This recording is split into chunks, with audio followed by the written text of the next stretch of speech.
Rufa Gutierrez labis ang pag-aalala kay Annabel Rama matapos magkaroon ng medical emergency. Isang tensyonadong gabi ang naranasan ni Rufa Gutierrez nitong nakaraang Biyernes matapos niyang mabalitaan ang tungkol sa kalagayan ng kanyang ina. Ang batikang talent manager at personalidad na si Annabel Rama.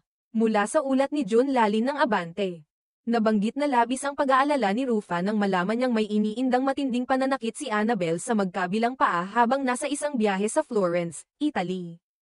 Ang lahat ay nagsimula nang kumalat sa social media, partikular sa Instagram, ang isang reel video na nagpapakita kay Annabel na tila nahihirapan sa paglalakad. Makikitang nakaupo siya at hawak ang kanyang mga paa, dahilan upang magdulot ng agam-agam sa kanyang mga mahal sa buhay at taga-suporta. Maraming netizens ang agad nagtanong kung maayos pa ang kanyang kalagayan, lalo na't nasa ibang bansa siya at malayo sa pamilya.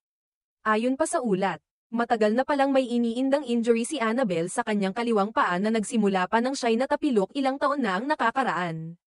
Ngunit sa kabila ng kondisyon, patuloy pa rin siyang naging aktibo sa paglalakad at paglalakbay, lalo na ngayong nasa Europe siya kasama ang ilan sa kanyang mga kaibigan at pamilya. Sa kanilang pagbisita sa Tuscany, isa sa mga tanyag na lugar sa Italia, tila lumala ang kondisyon ng kanyang paa. Hindi na raw kaliwa lang ang sumasakit kundi pati na rin ang kanang paa, na nagdulot ng labis na pag-aalala sa kanyang mga kasama. Sa puntong iyon, iminungkahi na raw ng ilan na nararapat na siyang dalhin sa ospital gamit ang ambulansya upang masuri ng maayos. Dahil sa sitwasyon, agad na nagtangkang makipag-ugnayan si Rufa sa kanyang ina upang personal na malaman ang kalagayan nito. Gayunman, hindi raw sumasagot sa mga tawag si Annabel. Dahilan upang lalo pang kabahan si Rufa. Ani niya, sinabihan ko si mommy na kailangan talaga niyang magpatingin sa doktor at magpahinga.